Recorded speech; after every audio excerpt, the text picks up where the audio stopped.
Dans mon domaine d'expertise, celui de la neurobiologie interpersonnelle, il y a quelques principes de base à connaître avant toute chose. La façon dont les parents influencent le développement de leur enfant est un sujet rarement abordé. On pourrait simplement le définir comme un partage d'énergie et d'informations. Quand vous faites passer de l'énergie à travers une relation humaine et votre façon de communiquer, les sens de l'enfant agissent comme des récepteurs et ces flux d'énergie remontent au système nerveux. Quand l'enfant vit ce genre d'expérience, son système neuronal s'embrase. Lorsqu'un neurone est excité, il crée un potentiel d'action, c'est-à-dire que des particules chargées d'électricité, appelées ions, circulent à l'intérieur et à l'extérieur des neurones. Lorsque ces expériences se répètent, ce qui n'était qu'un embrasement neuronal se transforme en câblage neuronal. Des dizaines d'années de recherche ont montré que le meilleur indicateur pour présager du bon développement d'un enfant, c'est d'avoir connu un attachement sécure avec au moins une personne. L'attachement est la façon dont nous sommes connectés à ceux qui nous élèvent. L'attachement sécure intervient entre un adulte et un enfant lorsque, par son attitude, l'adulte fait comprendre à l'enfant qu'il perçoit ses besoins et qu'ils seront assurément comblés.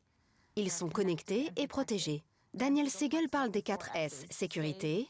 Ils vous protègent du danger et ils ne sont pas une source de peur. Être senti. Le fait de voir que quelqu'un perçoit ce qui se passe en nous. Soulagé. Quand vous vous savez compris, que vous êtes en sécurité et apaisé, alors vous avez le 4e S, l'attachement sécure, le fait de se sentir en confiance.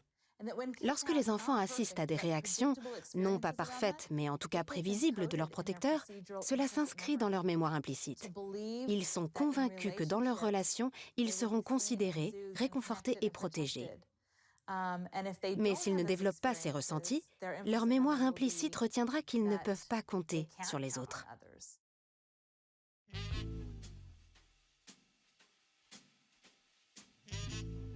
Vous avez peut-être entendu parler du test du chamallow. À la fin des années 60, un psychologue de l'université américaine de Stanford a mené une série d'études pour évaluer la capacité de contrôle des enfants. Le principe était le suivant. Les enfants étaient mis face à un choix cornélien. Se voir donner un seul et unique chamallow immédiatement ou plusieurs s'ils acceptaient d'attendre. L'étude a montré que les enfants capables de patience rencontraient davantage de facilité dans la vie, obtenaient de meilleurs résultats scolaires, gagnaient mieux leur vie et étaient moins sujets au surpoids. Ce test est devenu une référence mondiale. Tout le monde semble s'accorder sur le fait qu'être patient et avoir de la suite dans les idées sont des atouts incontestables. Pour autant, personne ne s'est demandé pourquoi certains enfants disposaient de cette capacité quand d'autres pas. Personne, jusqu'à la bien nommée Celeste Kidd. Quand on m'a présenté ce test, je travaillais dans un refuge pour sans-abri. J'ai eu l'intuition qu'ils mangeraient tous la guimauve très rapidement et je me suis posé beaucoup de questions. Mais après les avoir observés pendant plusieurs jours, j'ai compris que les conclusions de cette expérience n'étaient finalement pas si évidentes qu'on pourrait le croire. La sensation que j'ai eue dans ce centre d'hébergement, c'est que les enfants mangeraient rapidement la guimauve. Non pas par manque de patience, mais parce que ça leur semblait judicieux. Quelques années après cet épisode, Céleste et son équipe de l'université de Rochester ont imaginé un nouveau test du chamallow. Tu peux choisir le matériel artistique que tu vas utiliser. Tu peux utiliser ces crayons maintenant, ou alors, si tu veux bien attendre que je revienne... Dans la nouvelle version, avant de se voir proposer les chamallows, les enfants, divisés en 2 groupes, furent confrontés à 2 expériences fort différentes. Le premier groupe eut affaire à une personne fiable qui honora toujours sa promesse. Quant au second, il se fit berner encore et encore. Je vois que tu n'as pas utilisé ces crayons. Ça veut dire que tu peux te servir dans notre grand set de crayons. Waouh, c'est trop cool. Oui. Je suis vraiment désolée, mais je n'ai pas trouvé le grand set de matériel dont je t'ai parlé. Désolée. Mais tu peux toujours utiliser cela pour ton dessin. Tu veux que je t'ouvre le bocal? Dis-moi, Evelyne. Oui? Ça te dirait de mettre un autocollant? Oui? Super. Je te laisse le choix pour l'autocollant. Tu peux utiliser cet autocollant tout de suite.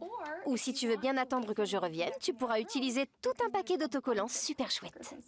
Je vais attendre les autres. Les autres? D'accord, je m'en doutais. Regarde ce que nous avons là.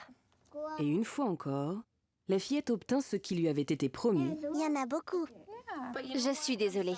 Je n'ai pas trouvé les autocollants non plus. alors que le jeune garçon essuya une nouvelle déception. Mais tu peux toujours utiliser cet autocollant. Ça te va? Bien, je le décolle pour toi. Alors, lorsque le test du chamallow arriva, les deux groupes choisirent d'attendre pour obtenir davantage de bonbons. Mais leur degré de patience fut sérieusement disparate. Je veux 2 guimauves. 2 guimauves? C'est bien ce que je pensais. Nous avons découvert que les enfants qui n'avaient pas reçu ce qui leur avait été promis mangeaient la guimauve très rapidement. À l'inverse, ceux qui avaient bien reçu ce qui leur avait été promis ont attendu longtemps pour avoir plus de guimauves, même les plus jeunes. Ces résultats montrent que les enfants sont bien plus capables de se maîtriser que ne le pensent leurs parents. Mais tout cela est directement lié à leur environnement. Autrement dit, les enfants sont en réalité plus rationnels qu'on ne le pense. C'est bien la preuve que les enfants prennent des décisions d'après ce qui leur semble logique, en fonction de leurs attentes personnelles et de leurs expériences passées. Et voilà plein de guimauves. J'aime apprendre aux parents avec lesquels je travaille ce que j'appelle le cerveau dans la main. Il faut que vous preniez votre main et que vous repliez votre pouce dans la paume, comme ceci, puis que vous refermiez les autres doigts par-dessus. Votre cerveau est orienté dans ce sens. Ce cerveau dans la main est très utile car il permet de visualiser les différentes régions cérébrales. Il nous aide à comprendre leurs fonctions et comment elles sont connectées les unes aux autres. La partie la plus basse correspond au tronc cérébral. Il se situe au-dessus de la moelle épinière, représentée ici par le poignet. Derrière cette zone, vous avez le cervelet. Ce sont de très anciennes régions, particulièrement le tronc cérébral qui est considéré comme le cerveau reptilien. La partie moyenne du cerveau, qui n'est qu'à demi formée, s'appelle le cerveau limbique. Il faut mettre les 2 pouces pour avoir une représentation parfaite du cerveau limbique, droit et gauche. Cette partie comprend ce qu'on appelle l'amygdale, ainsi que l'hippocampe. Le cerveau limbique englobe donc le vieux cerveau mammalien et il regroupe 5 fonctions très importantes que les parents devraient connaître. Il fonctionne avec le tronc cérébral et les signaux envoyés par le corps. Ensemble, ils créent les émotions. Le cerveau limbique marche également avec le tronc cérébral pour créer la motivation. Quand les enfants sont motivés pour travailler à l'école ou faire ce qu'on leur demande, c'est dû au circuit de la motivation. Troisièmement, le cerveau limbique est très important pour l'évaluation. Il détermine la signification des choses et évalue leur importance. Sa 4e fonction est de créer différents types de souvenirs. Les enfants ont une mémoire émotionnelle qui fait partie d'un système complexe dit de mémoire implicite. Elle est alimentée par l'amygdale et d'autres régions. Si vous vous faites mordre par un chien à 6 mois, votre amygdale va l'encoder en tant qu'une peur des chiens. La zone juste au-dessus de l'amygdale, l'hippocampe, est impliquée dans un type différent de mémoire, la mémoire explicite, qui se développe autour d'1 an et demi. C'est la mémoire des faits et la mémoire autobiographique, relative à votre vie. Enfin, la 5e fonction est très importante à connaître pour les professeurs, les responsables politiques et les parents. Il s'agit de l'attachement. Les expériences liées à l'attachement vont non seulement façonner cette zone limbique en développement, mais aussi le cortex. C'est une zone qu'on appelle aussi néocortex. Le cerveau humain est une éponge. On imite beaucoup, particulièrement dans l'enfance. Les enfants sont des machines à imiter.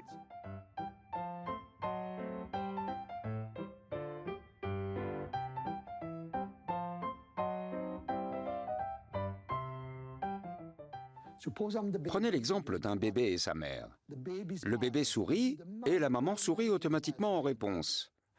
Le bébé fait alors une association très simple entre l'intention de la maman qui sourit et une personne tierce qui sourit. Cela crée un neurone miroir pour le sourire. L'environnement est vraiment très important pour façonner le cerveau. Ces neurones miroirs sont très utiles pour développer la capacité à imiter les autres, ce qui a également une incidence sur l'apprentissage et la capacité de compatir. Grâce aux neurones miroirs, il est facile de comprendre ce que les autres ressentent. Des études montrent que plus vous imitez les autres, plus vous aurez d'empathie pour eux. La question était donc de savoir si ce système dans le cerveau qui nous apprend la compassion a aussi un impact sur nos comportements en société et nos compétences dans la vie. Nous avons fait des études ciblées sur des adolescents. Nous avons observé leur cerveau au scanner et particulièrement les zones qui s'activent lorsque l'on voit des personnes exprimer leurs émotions en résonance. Puis, nous avons fait un rapprochement entre cette activité du cerveau et leur comportement en société. Il s'est avéré que ceux qui activaient le plus les zones de l'empathie quand ils voyaient quelqu'un exprimer ses émotions étaient aussi les plus à l'aise socialement. C'étaient les plus populaires, ceux qui avaient le plus d'amis, etc. S'il y a une chose à retenir sur le fonctionnement et le développement du cerveau, c'est que tout commence par le corps. Une approche corporelle de l'apprentissage est essentielle, car les neurones miroirs sont très liés au corps. Eh bien justement, je dois reconnaître que ce n'est pas tout à fait un hasard, mais à quelques encablures du bureau de Marco Iacoboni, au UCLA Lab School à Los Angeles, les professeurs ne remplissent pas les têtes sans mettre à contribution les corps. Le lieu a été pensé pour s'intégrer à la nature. On sent beaucoup de créativité et d'ouverture. Noël Agnedi est l'inventeur en chef ici.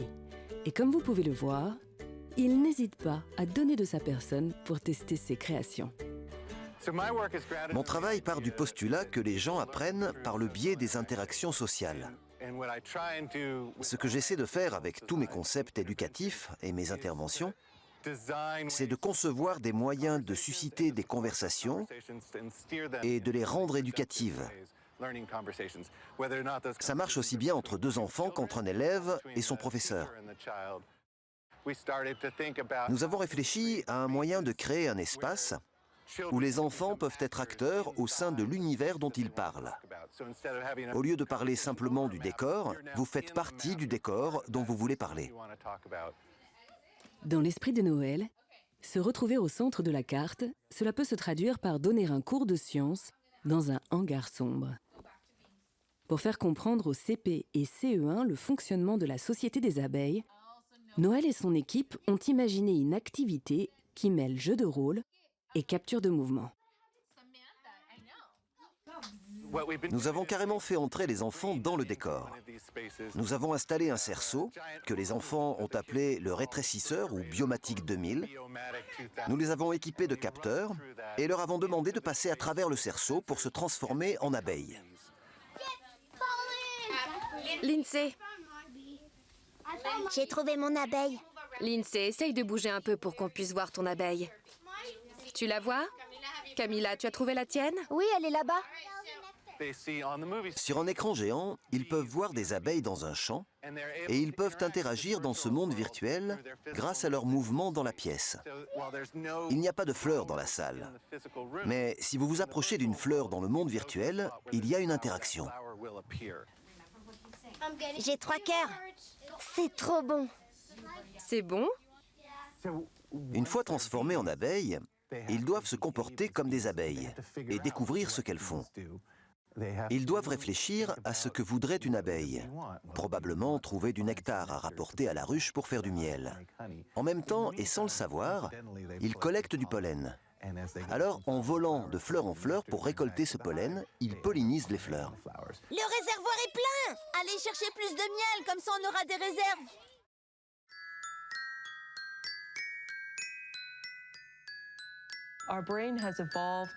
Depuis la nuit des temps, notre cerveau évolue pour privilégier les informations qui ont un intérêt pour notre survie ou notre bien-être. Cela signifie que notre cerveau s'est développé de manière à retenir et intégrer les informations qui ont du sens pour nous. La préoccupation numéro 1 de l'école devrait être de rendre ces programmes pertinents, n'est-ce pas? Parlons des maths. Est-ce que, comme la majorité d'entre nous, vous faites partie de ceux qui pensent qu'il existe un cerveau de matheux? Je ne vais pas vous dire que vous vous trompez. Néanmoins, je suis quasi certaine que tous les cerveaux ont la capacité de devenir matheux. Particulièrement depuis que j'ai fait la connaissance de Matthew Peterson. Cet ancien cancre, qui dit de lui qu'il était un handicapé de l'apprentissage, est devenu un neuroscientifique inspiré. Sa scolarité fut un cauchemar. Matthew était dyslexique. Alors pour lui, toutes les matières qui étaient basées sur des consignes écrites étaient totalement obscures. Là, c'est un élève qui vient juste de relever un défi difficile. C'était très compliqué et il a trouvé la solution. C'est l'un des sentiments les plus exaltants que l'on peut avoir quand on apprend. On ne ressent pas la même chose quand on résout un problème simple. Il faut que ce soit fastidieux. Matthew a depuis créé un logiciel qui permet d'apprendre les mathématiques grâce à une approche uniquement visuelle. Les mots sont bannis. Vous pensez que ça peut passer à travers cette fente? Impossible, non? Et pourtant, regardez. La barre passe parfaitement. Mathématiquement, c'est incroyable, n'est-ce pas? Quand vous le tournez, il y a une courbe ici. C'est le même principe. Ça, c'est une hyperbole. C'est l'équivalent de celle-ci. Quand on tranche une partie d'un cône, on obtient une hyperbole. Vous pouvez observer comment ça fonctionne. C'est très efficace car ça vous donne une perception différente. Quand on ne connaît que l'équation, on ne fait pas le rapprochement avec la démonstration. Je peux vous donner un autre exemple. Je peux vous dire que je suis scotché. Les mots me manquent. Pour la première fois de mon existence, je saisis enfin ce qu'est une hyperbole. Maintenant, vous comprenez mieux. Oui, merci. Il y a une espèce de mode autour de ce que les neurosciences pouvaient faire pour l'éducation. Les gens se disent que si on peut mesurer ce qui se passe dans le cerveau, on pourra enseigner de façon plus efficace. Le problème, c'est qu'il est très difficile de faire un véritable rapprochement entre neurosciences et processus d'apprentissage efficace. Nous avons découvert plusieurs points clés relevant des neurosciences, qui ne sont tout simplement pas appliqués en classe,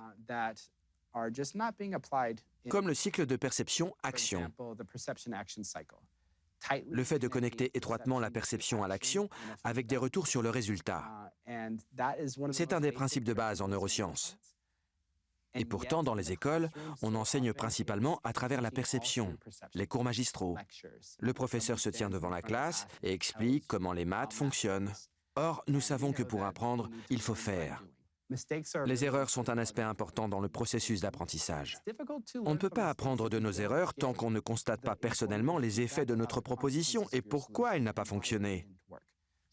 Si on vous dit simplement « ce n'est pas bon, ça ne marche pas », vous ne pouvez que deviner ce qui a posé problème. Si on vous montre la solution, vous n'avez pas fait le travail de réflexion. Or, le travail de réflexion est étroitement lié à la motivation. Si les élèves peuvent voir les conséquences directes de leurs propositions, ils sont naturellement plus motivés à trouver la bonne réponse. Et nous avons pu constater que c'est cette motivation qui pousse les élèves à réussir à l'école. Ça transforme leur frustration en goût pour le défi. Tous les adultes devraient comprendre l'importance de la difficulté productive. Souvent, les adultes sont effrayés quand leurs enfants ou leurs élèves peinent à faire quelque chose. Ils veulent les protéger parce qu'ils considèrent la difficulté comme négative. Mais quand elle est productive, la difficulté est la clé de l'apprentissage. C'est d'ailleurs la partie la plus excitante de tout apprentissage, quand il faut se creuser les méninges pour trouver un moyen de dépasser cette difficulté.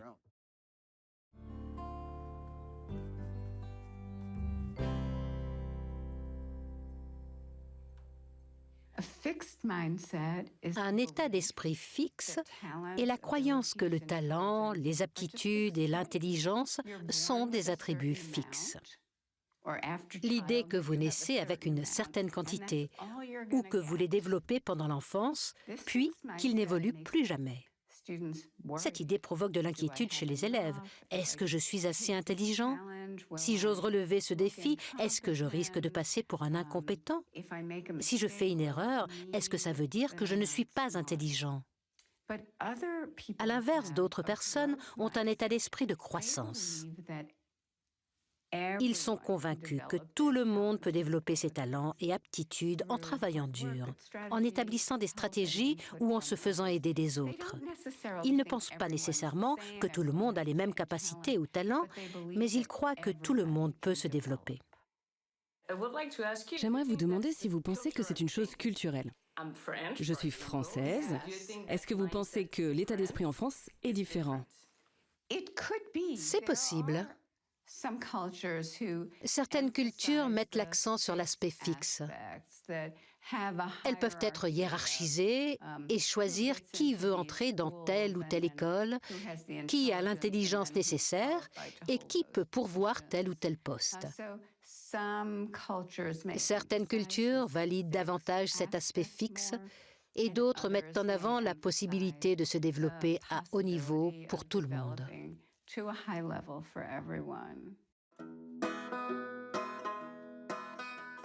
Je suis un pur produit de l'état d'esprit fixe. Je suis en voie de guérison, mais j'ai toujours été très performante en matière de jugement. J'ai toujours pensé que j'étais capable de faire mieux que les autres, sans même essayer, bien entendu. Car au fond, j'étais simplement tétanisée de ne pas être à la hauteur de mes propres attentes.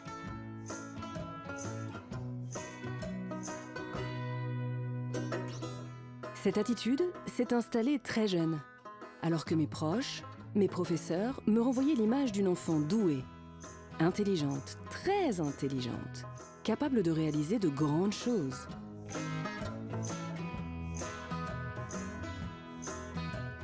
Quel est le problème, me direz-vous? Moi non plus. À l'époque, je ne le voyais pas. Souvent, quand les enfants sont qualifiés de doués dès le plus jeune âge, ils n'ont pas besoin de travailler dur. Ils peuvent se reposer sur leur laurier. Ils se disent, si je suis doué, c'est que je n'ai pas besoin de travailler autant que les autres. Puis un jour, les choses se compliquent. Et bon nombre de ces enfants n'ont pas envie de travailler dur parce qu'ils se sentent mal, idiots et plus spéciaux. De nombreuses cultures pensent que valoriser l'intelligence est une bonne chose pour renforcer la confiance en soi des enfants. Et c'est vrai, mais seulement à très court terme. Très vite, quand l'enfant rencontre une difficulté, cette confiance va s'effondrer. Beaucoup de parents et de professeurs disent aux enfants combien ils sont intelligents et cela crée un état d'esprit fixe chez l'enfant. C'est l'effet inverse, ça les rend vulnérables. Ils ne veulent plus faire de choses difficiles. On peut le constater dès la maternelle. Certains enfants pensent que leurs qualités sont fixes et ils vivent très mal les échecs. Nous avons aussi collaboré avec des chercheurs de l'Université de Chicago et montré que les compliments des mamans à leur bébé, de 1 à 3 ans, influaient l'état d'esprit de l'enfant et son goût pour le défi 5 ans plus tard. Donc cela peut toujours être changé, mais c'est une empreinte profonde. Quand on vous répète sans cesse que vous êtes intelligente, vous vous dites « Mon travail, c'est d'être intelligente. Je suis connue pour mon intelligence. Mes parents m'aiment parce que je suis intelligente. Mes professeurs me respectent parce que je suis intelligente. Je ne dois rien faire de trop difficile. Et si je m'essaye à une activité mais que je ne suis pas très bonne tout de suite, ça ne me plaît plus. Ce n'est pas mon truc. » Ça réduit votre champ de possibilités pour rester le plus intelligent. Ça vous pousse à redouter les autres qui sont intelligents eux aussi, si ce n'est plus que vous. Vous êtes toujours en train de vous retourner pour voir si quelqu'un vous rattrape. Vous êtes limité dans l'apprentissage. A contrario, si un adulte valorise la capacité d'apprentissage d'un enfant, sa capacité à résoudre un problème, s'il salue ses stratégies, sa concentration, son travail acharné et s'il met tout ça en lien avec ses progrès, c'est très efficace. Mais nous avons aussi constaté que la façon dont les parents réagissent aux échecs de l'enfant est primordiale pour créer un état d'esprit de croissance. Les parents peuvent réagir aux échecs de leur enfant en lui expliquant que tout échec est utile et intéressant, parce qu'il y a toujours des leçons à en tirer et d'autres solutions à essayer. Ces enfants-là développent un état d'esprit de croissance. Mais si les parents deviennent anxieux et qu'ils s'inquiètent, ils vont faussement rassurer l'enfant en disant que ce n'est pas grave. Ils vont le réconforter. Ce n'est pas grave si tu n'es pas très bon.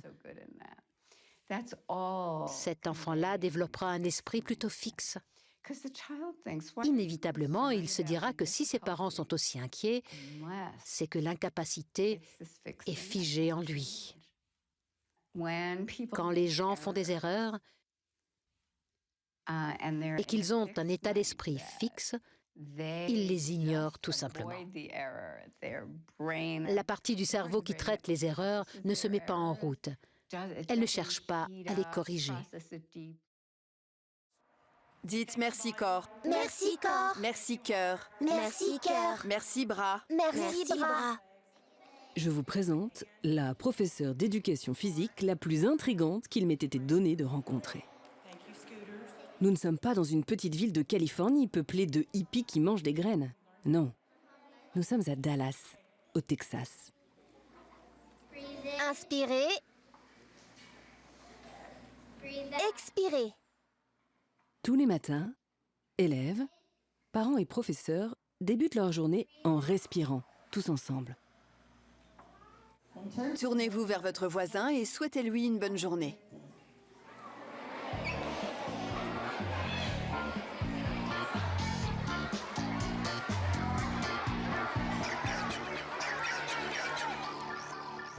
Maintenant, la journée peut commencer, et pas par une matière académique.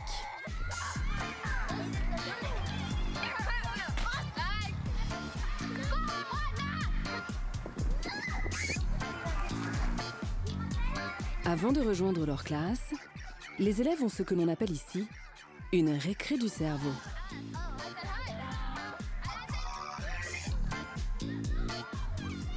De nombreuses études ont montré que l'activité physique facilitait l'apprentissage. Tiens-toi bien droite. C'est parti. Je réfléchis avant d'agir, de parler. Je fais attention à ce qui m'entoure. Je suis attentif quand j'écoute. Je fais toujours de mon mieux pour être dans le moment présent. Merci. Bonjour Sébastien. Le Momentous Institute est une école à part, notamment parce que l'équipe pédagogique considère et respecte chaque élève. Bonjour Gabrielle, tu peux me donner ça. Bonjour, ça va? Bonjour Madame Meckler. Contente de te voir. Bonjour Moïse, entre. Celui-ci est très populaire parce que quand vous soufflez, ça, c'est une poignée de vélo. Mais vous pouvez la presser et observer la sensation dans la main. Voici l'espace où ils peuvent s'asseoir sur des ballons. C'est très bien pour les enfants qui ont besoin de bouger pour réfléchir. Une fois qu'on a l'habitude de voir les enfants rebondir, ce n'est plus un problème qu'ils s'agitent constamment. Ici, c'est un autre espace de travail pour les enfants. La pâte à modeler est à leur disposition à tout moment pour fabriquer des choses le temps d'une petite récré du cerveau. Parfois, ils utilisent la pâte à modeler pour représenter les mots de la dictée. C'est une autre façon pour les enfants de travailler. Ma manière d'enseigner a beaucoup changé depuis que je travaille ici. Avant, il ne me serait jamais venu à l'esprit d'interrompre mes cours de maternelle pour faire des exercices de respiration, c'est certain. Mais aujourd'hui, ça me semble naturel et normal quand la classe devient trop bruyante de tout arrêter et de respirer. Ça me paraît normal quand on planche sur un problème particulièrement difficile de prendre une profonde inspiration et de s'y remettre. Je vois beaucoup d'améliorations dans ma pratique et je suis convaincue que c'est une bonne méthode pour mener les enfants au succès.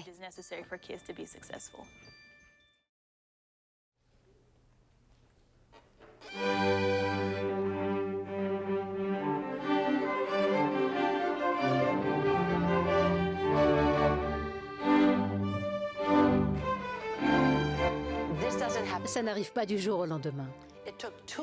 Il aura fallu 2 ans, avec un minimum de 5 heures d'entraînement par semaine, pour que les améliorations cognitives soient notables. La recherche a également montré que les enfants les plus impliqués, ceux qui faisaient le plus d'heures, faisaient les progrès les plus importants.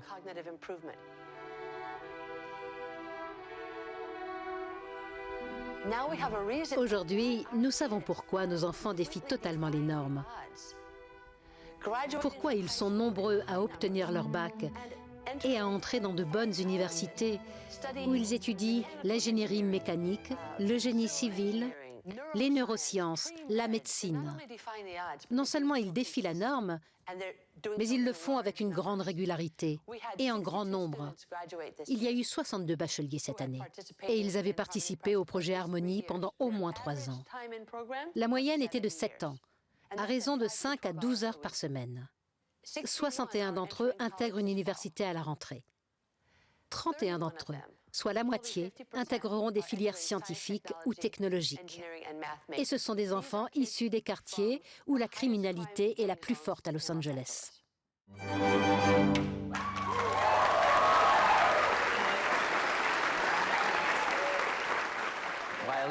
Le violon m'a rendu plus sensible à mon environnement et il m'a aussi aidé à savoir qui je suis.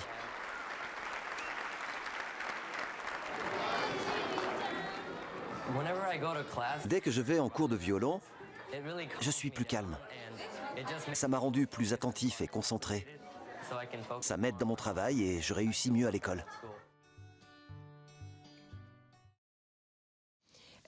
C'est ainsi qu'ils ont découvert que quand les participants se reposaient simplement dans le scanner, sans pour autant dormir, il y avait une activité très importante dans le système central du cerveau. Le plus étonnant au départ, c'est que les parties du système central du cerveau pouvaient consommer davantage d'énergie quand la personne se reposait que quand elle était active et qu'elle réfléchissait. Maintenant, nous savons que ces régions centrales du cerveau sont inactives pendant quelques secondes lorsque la personne se repose. Mais c'est naturellement qu'elle va se mettre à rêver éveillée, à imaginer des choses, à penser à elle, à imaginer son futur. L'état de l'homme par défaut est en réalité un état de profonde sociabilité et d'imagination où l'on pense à des choses qui n'existent pas ici et maintenant. Par exemple, les valeurs, la capacité de réfléchir à l'éthique d'une situation donnée, imaginer ce que quelqu'un peut ressentir quand ça ne se voit pas sur son visage, savoir que quelqu'un est en grande souffrance et ressentir de la compassion à son égard, même s'il n'est pas en train de pleurer en face de vous.